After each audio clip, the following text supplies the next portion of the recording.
Hi guys, Scott Woodward with you to talk about Monday Night Football, round 24, and the very important game, the Knights versus the Brisbane Broncos, to be played in Newcastle at Ausgrid Stadium. Ramifications are major in this game. The Knights are clinging on to a semi-final position, and the Broncos will be trying to consolidate their top four position. Both teams are in very good form. I think the Knights, who are 11 wins from 21 games this year, the Broncos are 15 from 21. There's not a lot of difference between these two teams as far as the stats concerned, but the Broncos have been able to certainly win more games. And they're a lot more, if you like, balanced side than what the Knights are.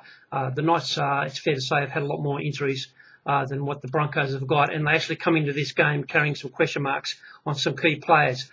Junior Sa'u has a question mark over him. I think he will play. Neville Koskinen also, I think he'll play, and Joel Edwards. Those three guys have got injury concerns over them, and for that, the coach may very well put Keith Lulia on the bench because he can cover any position in the back line, particularly if he has to come in and replace Junior Sa'u, who looks the most likely to pull out. But good news for the Knights this week. They include Matt Hilda, who is very important to them. He's arguably their best defender and their best worker. And he can come in and play 9, or he can play anywhere in the back row. And at a pinch, he can even play 5'8". Very valuable player. And Wayne Bennett recognised that by making sure he was signed when he starts next year. The Knights aren't in that bad a shape considering the injury concerns that they've had. They've got some players in their side that are starting to show some good form. Guys like Anthony Kaufusi, who I haven't had a big opinion of when he was at the Storm, when he was at North Queensland Cowboys, and now he's at the Knights. He's a huge guy, very athletic, and you think he could be anything. And he's never realised his full potential, but he's certainly starting to play some good football in recent weeks, and they really need him to shape up against some of the big Bronco guys in this side. I've still got a question mark on Ryan Stegg. I think he's very nippy, very quick, but he's not my ideal type of a second receiver. He's more of a runner, doesn't do a lot to set up his back. So a lot of that's going to come down to Jared Mullen and obviously Kurt Gidley. Just quickly looking at the Broncos, Dale Copley looks like he will play again. I don't think he's a genuine first-grade player. He's very much a borderline winger for mine. Dale Copley has got a lot of mistakes in him, but Jharal Yoyi is available, but I don't think they will use him this week.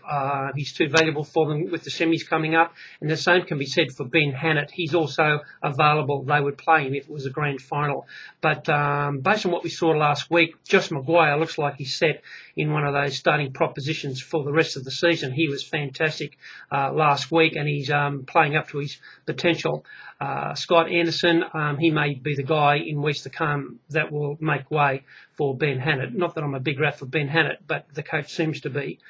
Andrew McCulloch is another guy with the Broncos who I think is overrated, but he does the job for him. He does a telegraph pass that everyone picks up, and I think people are starting to read him now, and he needs to come up with a few new tricks. But just looking at these two teams, they've played 20 games, and the Broncos have won 11 of those games at Ausgrid Stadium, and Newcastle Knights 9. And given that the Newcastle Knights go so well on their home ground, that's a very, very good record by the Brisbane Knights. The Brisbane Broncos. So they won't be concerned about travelling to Newcastle. They've got a terrific record there. And don't forget the game in round 5 when they played Newcastle up at Suncorp. They won that game very easily. In round 5, and they'll be going into this game with a lot of confidence. At the odds on offer, I give the Knights a very good chance in this game, simply because it's essential for them that they win as far as I'm concerned. I think they're comfortably in the 8 at the moment, but they'll come under enormous pressure if they lose this game, and it really is a must-win game for them. But if you look at how they've gone in some of the key areas that I put a lot of emphasis on, the Newcastle Knights are number 1 for tackle breaks over the course of the season. That's a massive, massive stat. Number 1 for tackle breaks. They make more tackle breaks than any other team in the competition, and they're also number 1 for tackle busts.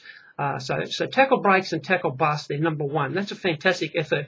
And as far as their forwards are concerned, they've got a very good working forward pack. No great superstars, but a great working pack, and then number 2 for metres gained. And they're very, very important things. But here's a big one for me. Since round 20s, okay, so we're only talking the last month or so of the football, they're number 1 for metres conceded. That means that they've given up less metres than any other team in the competition in the last month. So, while they're not up in the lights with some of the big teams that we've got, their statistics at this stage of the year that you want to take into a semi-final. And given some of the X factors that they've got into their team, they may very well be the big value out of the teams that are in the top 4 who could surprise. But unfortunately for them, they look like they'll finish 8th, which means that they'll be playing the Melbourne Storm very first game down in Melbourne, and they'll be long odds to win that game. But certainly they have the talent to do it. They have the X factors to do it. And I'm not prepared to say that they can't win, but they're not going to go very far if they don't win this game. I'm putting a lot of emphasis here on Kurt Gidley. He's just an incredible player. You know what you're going to get from him every week. He touches the ball so many times, and every time he touches it, he looks like he's going to do something. And he'll have his normal great game, just like Darren Lockyer will. And if he can get some early ball to guys like Ryan Stig in half a break, and Jared Mullen can have his kicking game on, I give the Knights a fantastic chance at the good odds in this game against a very, very big home crowd, which I think will be a record Monday night home crowd in Newcastle. For the Broncos, they've got a lot of young players in the team. My big concern with them is that they struggle to concentrate for 80 minutes, and they always give an opposition team a chance to beat them at some stage of the game. And quite often the teams aren't good enough to do that. But they've got a wonderfully balanced side.